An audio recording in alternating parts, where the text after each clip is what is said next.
안녕하십니까. 저는 성균관대학교 인공지능융합학과 석박통합과정 이다은입니다. 저는 현재 한진영 교수님 연구실에서 석박통합과정을 진행하고 있습니다. 제가 오늘 발표드릴 논문은 이번에 2023년 KDD에서 발표한 논문으로 이제 소셜미디어 상에서 바이폴라 디스오더, 즉 양극성 장애 환자의 향후 자살 위험 예측을 모델링한 연구입니다. 먼저 백그라운드부터 설명드리겠습니다. 아시다시피 한국은 항상 OECD 국가 중에서 항상 자살률을 1위를 차지하는 국가입니다. 그래서 이렇게 이제 자살은 세계적으로도 굉장히 중요한 문제인데요. 이제 자살 예방을 가장 효과적으로 할 수 있는 게 이제 자살 고위험군을 빠른 시기에 발굴하고 개입하는 것인데요. 의료진이 또 한계가 있다 보니까 이런 사람들을 매번 매 순간 이제 발굴하기란 어려울 뿐만 아니라 만약에 이 환자들이 병원을 다닌다고 할지라도 우리가 매일매일 병원에 다니는 게 아니다 보니까 이제 의사 입장에서도 이 환자의 그런 주관적인 말에 의존해서 진단을 내려야 되기 때문에 이렇게 빨리빨리 그 자살 고위험군을 발굴한다는 게 어려움이 있습니다. 그래서 이런 접근성의 한계를 극복하고자 이제 소셜미디어 데이터를 이용해서 유저들의 이제 정신건강 문제를 해결하고자 하는 연구들이 많이 진행되었는데요. 이제 기존 연구들을 통해서 그런 소셜미디어 상에 이제 유저들의 데이터가 자살 위험이나 이제 정신건강 문제들의 그런 특징을 포착할 수 있다는 것을 충분히 확인할 수 있었습니다. 이건 이제 소셜미디어 데이터를 이용해서 자살 위험 예측을 하는 연구들의 트렌드를 정리해 보았는데요. 이제 초기에는 이제 그 트위터 같은 소셜미디어 데이터에서 텍스트 데이터가 있으면 이 유저들이 어떤 특징이 있을까 이런 텍스트 분석이 주를 이루었고요. 그 다음에 이제 딥러닝과 머신러닝이 발전하면서 이 환자들의 이제 자살 위험도를 예측하는 연구가 많이 이제 연구가 진행되게 되었습니다.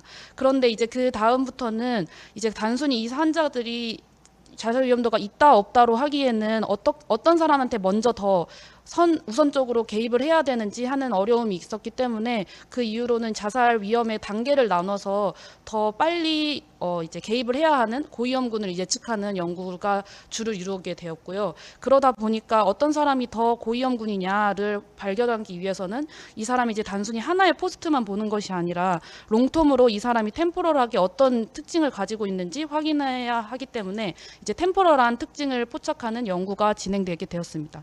이제 여기서 더 정확한 예측을 위해서 이제 최신에는 자살 사고에 영향을 미치는 그런 리스크 팩터를 고려해서 자살 위험 예측에 많이 사용되고 있습니다. 그래서 저희 이번 연구도 여기 리스크 팩터에 조금 더 초점을 맞추게 되었는데요. 이제 리스크 팩터 중에서도 멘탈 일리스라고 정신건강 질환을 가지고 있으면 굉장히 고위험군으로 저희가 보고 있는데요. 그 중에서도 바이폴라 이제 양극성 장애라고 조증과 우울증이 이제 번갈아 가면서 나타나는 그 장애를 이제 양극성 장애라고 하는데, 양극성 장애를 가지고 있는 환자들은 일반군 또 다른 정신건강 질환을 가지고 있는 환자들에 비해서 이제 많게는 30배까지 자살 위험도가 높다는 것을 확인할 수 있었습니다. 이제 그래서 이런 이제 그 양극성 장애 환자에 대한 이제 개입이 이제 중요하다는 것을 알고 이제 소셜 미디어 데이터를 활용해서 이 환자들의 특징이 있는지 이런 연구들이 많이 활발히 이제 미미하게나마 있었는데요. 이제 여기서 아쉬웠던 거는 이 환자들이 이제 향후에 어떻게 이 증상들이 자살 위험과 연결되는지, 이 사람들이 향후에는 어떤 자살 위험도를 보이는지에 대한 연구는 있지 않았습니다. 그래서 여기에 저희가 한계점을 느끼고 이 부분을 해결해 보고자 하였습니다. 그래서 저희는 크게 두 가지로 이제 어프로치를 접근을 해보았는데요. 이제 첫 번째는 이제 저희가 풀고자 하는 태스크에 관련한 데이터셋이 없었습니다. 그래서 정신건강의학과 전문의와 협업하여서 이제 소셜미디어 데이터를 가지고 이 환자들의 바이폴라 심틈이나 이제 피셜 소사이덜리티 정보들을 어노테이션해서 데이터셋을 구축하였고요.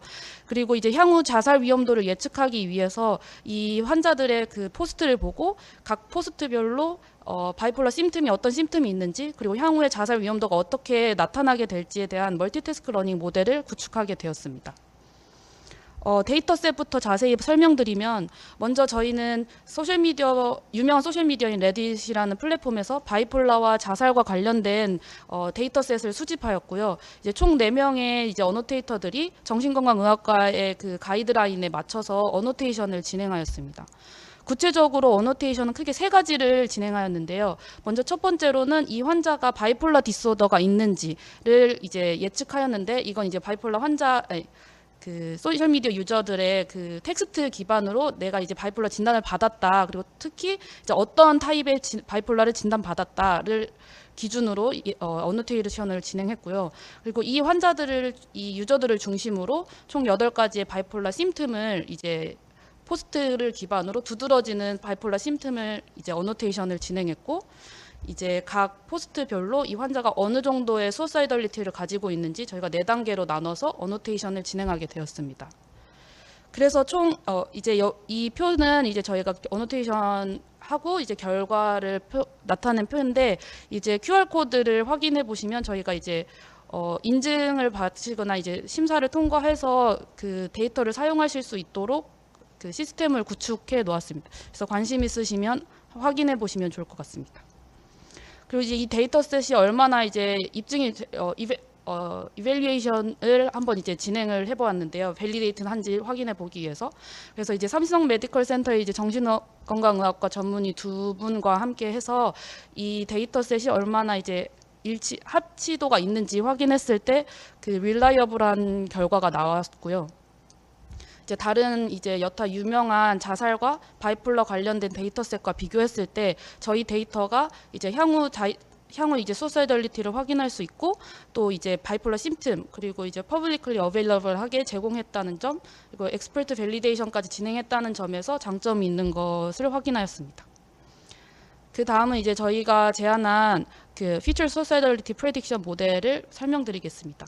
저희가 이제 멀티태스크 러닝이다 보니까 이제 크게 2가지 측면이 있는데, 하나는 이제 바이폴라 심틈을 예측하는 것, 그리고 하나는 그 심틈을 예측된 심틈 기반으로 이 환자의 이제 Future Suicidality를 예측하는 것이 이제 메인 태스크가 되겠습니다. 먼저 이제 이 유저별로 포스트가 이제 여러 개가 있기 때문에 한 시퀀스로 보고, 그 시퀀스를 이제 센텐스 버트 이용해서 인코딩한 후에 이제 LSTM 통해서 이 유저가 가지고 있는 그 문맥을 이제 시퀀셜한 컨텍스트를 이제 임베딩을 뽑았고요. 그 다음에 이제 어텐션 메커니즘을 통과시켰는데, 그냥 일반 어텐션 메커니즘이 아니라 이제 포스트별로 그 포스트 사이 간에 이제 타임 인터벌 정보를 추가해서 어텐션에 이제 추가적인 인포메이션을 주었습니다. 여기서 이 목적은 저희가 이 각각 포스트별로 바이폴라 심틈이 예측되기 때문에 이 바이폴라 심틈이 언제 그리고 어떻게 발현했는지에 따라서 퓨처 소사이덜리티에 영향을 미치기 때문에 이 정보를 포함하고 싶어서 이러한 이제 구조를 구축하게 되었습니다. 그리고 이제 마지막으로 바이폴라 심틈과 이제 퓨처 소사이덜리티 프레딕션의 각각의 태스크를 통해서 이제 로스를 구했는데, 이제 바이폴라 심틈은 포스트 레벨이고 소사이덜리티는 유저 레벨이기 때문에 각각 레벨이 이제 다르다는 이제 한계점이 있어서 저희가 러너블 파라미터를 추가하여서 이 두 사이의 밸런스를 맞추기 위해서 uncertainty weight loss를 적용하였습니다. 저희가 이제 실험 단계를 설명드리려고 하는데요. 베이스라인은 기존에 이제 저희와 똑같은 태스크는 없다 보니까 이제 현재 자살 위험도를 예측하는 유명한 모델들을 가져와서 비교 실험을 하였고요. 이제 데이터셋을 구축할 때 저희가 향후 이제 수사이덜리티를 예측하다 보니까 저희가 히스토리 먼스와 이제 퓨처 먼스를 구분하여서 그 윈도우를 달리 두었습니다. 그래서 이제 과거 L 먼스를 기준으로 향후 M 먼스의 자살 위험도가 어떻게 나타날지를 예측하는 구조로 데이터셋을 구축하여서 실험을 진행하였습니다. 다음은 이제 결과를 말씀드리면, 먼저 이제 퓨처 수사이덜리티 태스크에서 저희가 총 4가지의 수사이덜리티 레벨을 나눴는데, 이제 각 레벨을 그 그룹 단위로 이제 묶어서 다양하게 이제 총 3가지 그룹을 만들어서 실험을 했는데, 다른 이제 모든 각 그룹에서 저희가 제안한 모델이 높은 성능을 보였고요. 이제 바이폴라 심텀도 총 8가지 심텀이 있어서 멀티라벨 클래시피케이션을 진행했는데 여기서도 저희가 높은 성능을 보였습니다. 그리고 저희가 멀티태스크 러닝 모델을 제안해서 그 멀티태스크 러닝이 얼마나 효과가 있었는지를 확인해 보고자 하였는데요. 이제 싱글 태스크 러닝을 했을 때보다 멀티태스크 러닝 했을 때 성능이 높아서 이 두 가지 태스크가 함께 했을 때 서로 이제 파라미터를 공유하면서 도움이 되는 것을 확인할 수 있었습니다. 그리고 어블레이션 스터디를 통해서 저희가 저희 모델에 각각 그 컴포넌트들이 얼마나 성능 향상에 도움이 됐는지 확인하고자 하였는데요. 이제 uncertainty loss가 이제 가장 큰 도움이 되었고, 저희가 이제 제안한 temporal symptom aware attention 역시도 도움이 되는 것을 확인할 수 있었습니다. 그리고 이제 저희가 과거 이제 히스토리와 미래 이제 예측하는 기간이 이제 달리 두어서 어떤 때 이제 가장 그 성능이 높게 나오고 어떤 때 이제 가장 예측이 좋은지를 확인해 보았는데요. 이제 과거에서는 이제 크게 6개월일 때 6개월간의 히스토리를 봤을 때, 그리고 미래는 이제 6개월 이후 한 달 안에의 그 자살 위험도를 예측했을 때 가장 성능이 좋았습니다. 이 이유는 바이폴라 디스오더 특성 자체가 조증과 우울증을 번갈아 가면서 그리고 되게 급변하게 변하는 특징이 있기 때문에 너무 먼 미래를 예측하는 것이 이제 그 과거의 정보를 보는 게 그렇게 도움이 되지 않아서 가까운 미래를 예측하는 것이 도움이 훨씬 많이 됐던 것 같습니다. 그리고 마지막으로 저희는 이제 어텐션 메커니즘을 적용하다 보니까 인터프리터빌리티를 제공할 수 있다는 장점이 있었는데요. 이제 어텐션 웨이트를 해석할 때 같은 환자한테서 나온 예를 들면 매닉이라는 심틈이 있었을 때 같은 환자한테서 나왔더라도 이 심틈이 언제 발생했느냐, 그리고 어떻게 이제 과거에는 어떤 정보가 같이 있었느냐에 따라서 해석이 달리될 수 있고, 또 이 정보가 같이 어텐션에 반영이 되면서 그 결과값도 예측이 달라지는 것을 확인할 수 있었습니다. 그래서 저희 연구 이제 그 결론을 이제 말씀드리면, 이제 저희 연구의 큰 목적은 소셜미디어 데이터의 특징을 파악하여서 이제 바이폴라 환자의 자살 위험성을 예측하는데 주 목적을 두었고요. 이를 통해서 저희는 머신러닝뿐만 아니라 그런 그 클리니컬 커뮤니티에서도 이제 컨트리뷰션을 할 수 있을 것이라고 생각이 들고요. 또 이제 수어사이덜리티를 온라인에서 모니터링하면서 이렇게 그 복지 사각지대, 의료 사각지대에 있는 사람들까지도 저희가 같이 모니터링과 트래킹을 할 수 있다는 장점이 있을 것이라고 생각합니다. 감사합니다. 네, 발표 감사합니다. 네, 아직까지 질문이 없는데요. 그러면은 제가 궁금한 질문을 드리도록 하겠습니다. 여기 보면은 이제 퓨처 수어사이덜러티가 있는데요. 이게 그 어떻게 그 이그젬플이 아직 샘플이 없어서 제가 잘 이해를 못하는 것 같은데, 네. 어떻게 이제 그 예측이 되는 건가요? PPT는 안 보이겠죠. 그 저희가 이제 히스토리 그 이제 어떻게 이제 데이터셋을 구축했는지 여쭤보시는 걸까요? 네, 그 텍스트가 있으면은 레딧에 올려온 유저의 텍스트가 있으면 그걸 네. 보고 네. 이제 태깅을 하시는 거죠. 네, 그 저희가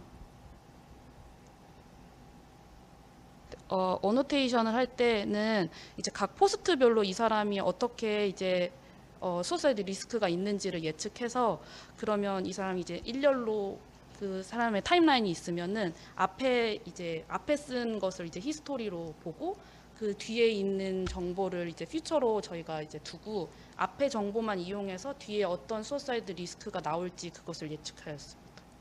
네, 그 데이터에도 그 해당되는 태깅이 어떤 식으로 되어 있나요? 그러니까 네, 그 일단은 저희가 각 포스트별로 태깅을 하였고요. 그런 다음에 그거를 이제 저희가 이 데이터 타임라인 컨스트럭션을 할 때 히스토리 정보를 가지고 이제 그 앞에 만약에 5개 이 사람의 포스트를 가지고 있으면 4개까지만 히스토리를 보고 그 마지막에 이제 수어사이드 리스크가 태깅이 원래 되어 있었으니까 앞에 그거를 이 사람의 미래 퓨처 수어사이덜리티다라고 이렇게 다시 네, 어노테이션을 진행했습니다. 네, 그거는 다시 제가 또 좀 이따가 네네. 궁금한 것은 다시 물어볼게요. 네. 여기 지금 질문이 들어와서요. Thank you for sharing.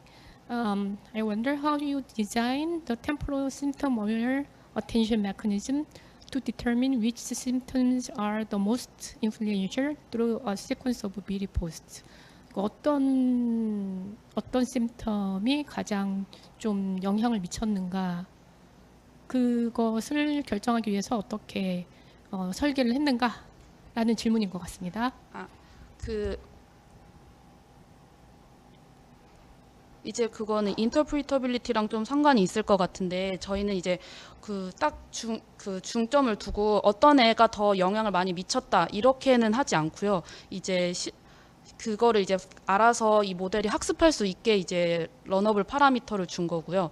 이제 저희가 나중에 이제 인터프리터빌리티를 해보려고 했을 때 이제 저희 논문을 보시면 또 확인하실 수 있는데, 각 심틈마다 어떤 심틈이 이제 평균적으로 퓨처 소사이덜리티를 예측하는데 많은 영향을 줬는지 저희가 그 어텐션 스코어 평균을 조사해서 이제 그래프 시각화를 해놓은 게 있습니다. 그래서 그걸로 이제 결과적으로 그게 약간 이제 기존의 클리니컬 레퍼런스랑 좀 동일한 경우가 있어서 그거가 이제 비슷하게 나왔다고 저희가 확인하였습니다. 네, 그러면은 시간 관계로 다음 질문 하나 더 받고 발표를 정리하도록 하겠습니다. 두 번째는 데이터 수집에 대한 질문이고, 소셜 미디어의 노이즈가 많을 것 같은데 필터링을 어떻게 하셨는지에 대한 질문입니다. 일단은 데이터 수집은 전체를 다 데이터 수집을 하였고요. 이제 어노테이션 과정에서 필터링을 많이 하였는데요. 일단은 첫 번째는 이제 너무 많다 보니까 컴퓨테이셔널하게 키워드 기반으로 뭐 예를 들어 다이그노시스라는 키워드 관련된 키워드가 있다거나 바이폴라, 뭐 수어사이드 관련된 키워드들이 있으면 그걸 1차 필터링을 했고요. 그 다음부터는 저희가 매뉴얼하게 이제 어노테이션을 진행하였습니다. 네, 감사합니다. 굉장히 중요한, 저희 시대의 중요한 주제를 연구를 해주셔서 매우 감사드리고 발표 잘 들었습니다. 감사합니다. 감사합니다.